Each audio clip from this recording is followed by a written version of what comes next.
Praise the lord. ક્રિસ્મોલ અબાઈએ તથા બહેનો, દિવ્ય ધ્યાન સંદેશમાં તમારું સ્વાગત છે. મે 20મી તારીખ ધર્મસભાના માથા મરિયમનો તહેવાર ઉજવીએ છીએ. શાસ્ત્ર પાઠ સાંભળીએ. યોહાનનો ગ્રંથ 19મો અધ્યાય 25થી 34મી કલમ સુધી.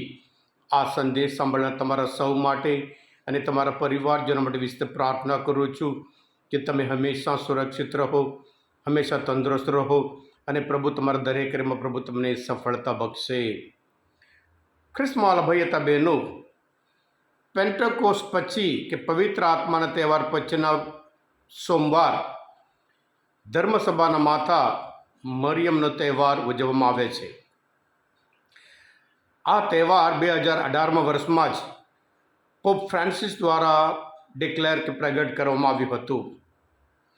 પોપ ફ્રાન્સિસ 2013માં પોપ બન્યા અને બીજા દિવસે જ એ કાર લઈને કોઈ સિક્યુરિટી વગર એ બહાર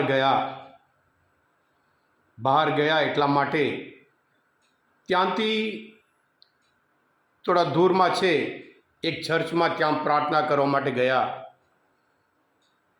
ત્યાં એક માતા મરિયમનું ચર્ચ છે. એટલે બધાને નવાઈ લાગી, પોપ કેવી રીતે કોઈ સિક્યુરિટી વગર એકલા આ જગ્યાએ આવી શકે છે. અને કોઈ રિપોર્ટર પણ એમને પૂછ્યું હતું, પોપ સાહેબ તમે બિલકુલ સિક્યુરિટી વગર આ ચર્ચમાં કેવી રીતે આવી શકો, કેમ આવ્યા? ત્યારે પોપ ફ્રાન્સિસે કહ્યું હતું, માતા મરિયમના મધ્યસ્થના લીધે ઈશ્વરે મને ધર્મસભાના વડા એટલે પોપ બનાવે છે, બદલ મરિયમનો આભાર માનવા. અને સાથે સાથે હવે પછી જે મારા હાથમાં જે જવાબદારી છે, મોટી જવાબદારી, ધર્મસભા માટે મારે જે સારું કરવાનું હોય એ બધું માના હાથમાં સમર્પણ કરવા. જ્યારે મા હોય, બાળક હંમેશા સહી સલામત છે, અને જ્યારે મા હોય એના કાર્યમાં સફળતા મળે એમ કરીને પ્રાર્થના કરવા માટે આવ્યો એમ કરીને વડા ધર્મગુરુ ફ્રાન્સિસે કહ્યું હતું. ખ્રિસ્મોલ ભાઈ હતા બહેનો, આ ટાઇટલ ધર્મસભાના મા મરિયમ એ 4મી સદીથી માતા મરિયમ માટે આપવામાં આવે છે. અને એવી જ રીતે 18મી સદીમાં પોપ એમ્બ્રોસ એ ડિક્લેર કર્યું હતું 4મી સદીમાં. અને ત્યાર પછી 18મી સદીમાં પણ એ ટાઇટલ આપવામાં આવ્યું હતું. અને છેલ્લે 1964માં માતા મરિયમ ધર્મસભાના મા તરીકે ડિક્લેર કરવામાં આવ્યું હતું. શરૂઆતથી જ મરિયમનું નામ લઈને ઘણા બધા મરિયમના લીધે વિરોધ કરતા હતા. પણ મરિયમ માત્ર પ્રભુ ઈસુના મા નહીં, છેલ્લે સુધી જ્યારે પ્રભુ ઈસુ વધસ્તંભ સુધી જતા હતા, આ મા એમની સાથે હતા. ત્યારે માને એટલું બધું દુઃખ લાગ્યું હોય, આ બાળ ઈસુને કેવી રીતે પ્રેમથી ઉછેરતા હતા, અને નિર્દોષ ઈસુને આખી દુનિયા ગુનેગાર તરીકે લઈ જાય છે એમ કરીને ઘણું દુઃખ વેઠ્યા હશે. વધસ્તંભ નીચે પણ હિંમતપૂર્વક બીજા બધા શિષ્યો નાઠા, પણ મા એમના દીકરા સાથે ત્યાં વધસ્તંભ નીચે ભારે હૈયે વેદના સાથે ત્યાં ઊભા હતા. ત્યારે ઈસુએ પણ વિચાર કર્યો છે, આ મા મને જન્મથી અત્યાર સુધી સાચવ્યા, સંભાળ્યા છે. મારા જીવનમાં જે ધર્મનું જ્ઞાન હોય આ માએ મને શીખવાડ્યા છે. અને દરેક રીતે મારી મા મારી સાથે હોય. જે હેતુ માટે આવ્યો એ હેતુ પૂરું થયું. હવે હું પિતા પરમેશ્વર પાસે જાઉં છું.